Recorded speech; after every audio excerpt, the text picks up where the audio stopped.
Welcome back to my YouTube channel गोयर Matrix. तो आज इस वीडियो के अंदर बात कर लेंगे यूपी टीजीटी में आप शिक्षक कैसे बन सकते हैं, इसके लिए क्या इसका क्राइटेरिया होना चाहिए एंड साथ ही इसमें आपके लिए बीएड, सीटेट, टेट क्या होना चाहिए। तो इसके बारे में आज बात कर लेंगे फुल डिटेल में। एंड उससे पहले यदि चैनल पर आप नए आए हैं तो इसको सब्सक्राइब कर लीजिएगा, साथ ही बेल आइकन को प्रेस जरूर कर लीजिएगा जिससे सभी वीडियो की नोटिफिकेशन आपके पास टाइम से पहुंच जाए। एंड साथ ही DSSB टीजीटी मैथ की तैयारी करनी है तो इसके लिए आप चैनल को सब्सक्राइब कर सकते हैं एंड साथ ही आप प्लेलिस्ट को जाके फॉलो भी कर लीजिएगा, उसको देख लीजिएगा। इससे आपको बहुत ज्यादा मदद मिलने वाली है क्योंकि मैंने जितने भी प्रीवियस ईयर क्वेश्चंस हैं मैथ के वो मैंने यहाँ पर सब करा रखे हैं। चलिए फिर बात करते हैं बिना देरी किए।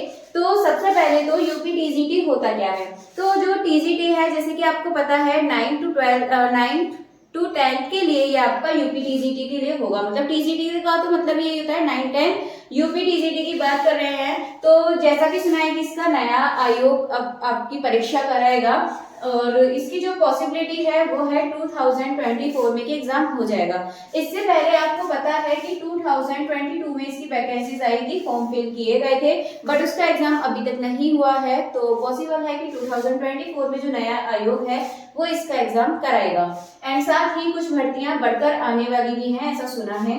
दूसरी चीज ये टीजीटी जैसा कि आपको पता है क्लास 9 से 10 के लिए होता है और इसमें आपका ग्रेजुएशन प्लस बीएड चाहिए। सीटेट और टेट अभी इसमें नहीं मांगा है बट कहा गया है कि इसके लिए भी आपका टेट होना चाहिए बट इसके लिए अलग से टेट होगा।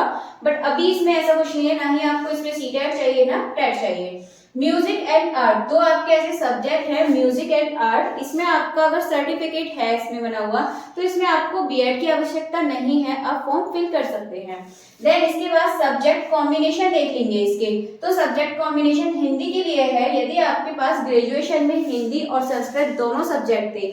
संस्कृत आपका हो सकता है कि हिंदी ग्रेजुएशन में हो, संस्कृत ना हो। यदि आपने संस्कृत को 12th में पढ़ा है, ठीक है, यदि आपने संस्कृत को 12th में पढ़ा है और ग्रेजुएशन में आपके पास संस्कृत नहीं है तब भी आप इस फॉर्म को फिल कर सकते हैं।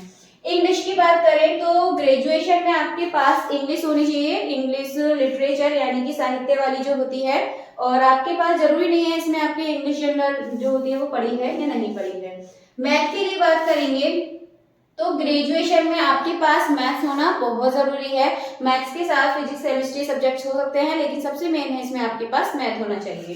देन इसकी बात करें साइंस की तो साइंस में यदि आप फिजिक्स केमिस्ट्री के टीचर बनना चाहते हैं तो इसमें आपके पास फिजिक्स प्लस केमिस्ट्री यानी कि दोनों सब्जेक्ट्स होने जरूरी हैं। एंड बायोलॉजी के टीचर बनने के लिए बायोलॉजी, जूलॉजी, बॉटनी ये सब सब्जेक्ट आपके पास होने बहुत जरूरी हैं।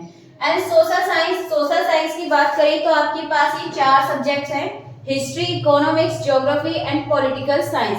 तो इसमें से आपके कोई भी एनी 2 सब्जेक्ट्स यानी कि ये जो आपके 4 सब्जेक्ट्स हैं इसमें से कोई भी 2 आपके पास होनी चाहिए। जैसे हिस्ट्री है तो हिस्ट्री के साथ इकोनॉमिक्स हो, हिस्ट्री के साथ ज्योग्राफी हो या फिर इकोनॉमिक्स के साथ ज्योग्राफी, इस तरीके से 2 सब्जेक्ट आपके पास होने अनिवार्य हैं।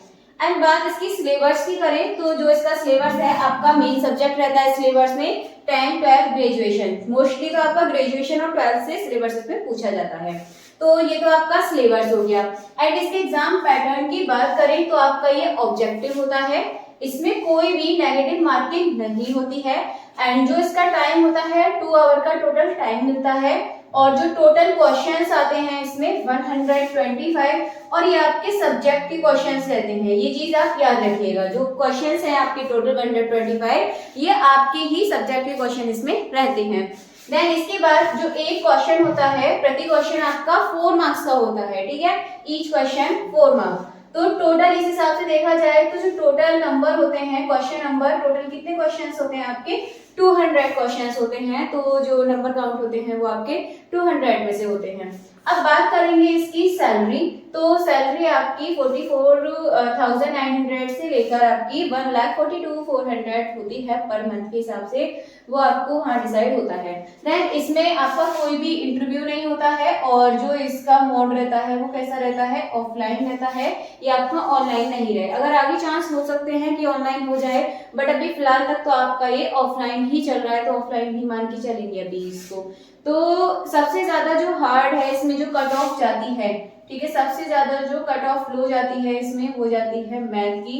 एंड साइंस की। दो सब्जेक्ट्स ऐसे हैं जिसकी जो कट ऑफ है वो कभी ज़्यादा हाई नहीं जा पाती है, क्योंकि बहुत सारी चीज़ें होती हैं इसमें। आपके टाइमिंग को लेकर होता है, ओनली 2 आवर्स इसमें मिलते हैं। 125 क्वेश्चंस आपके अपने सब्जेक्ट के करने होते हैं, जिसमें से आपको मैथ का तो पता ही है, सॉल्व आपको क्वेश्चंस करने होते हैं। तो 2 आवर बहुत ही ज़्यादा कम पड़ते हैं टोटल 125 क्वेश्चंस के लिए।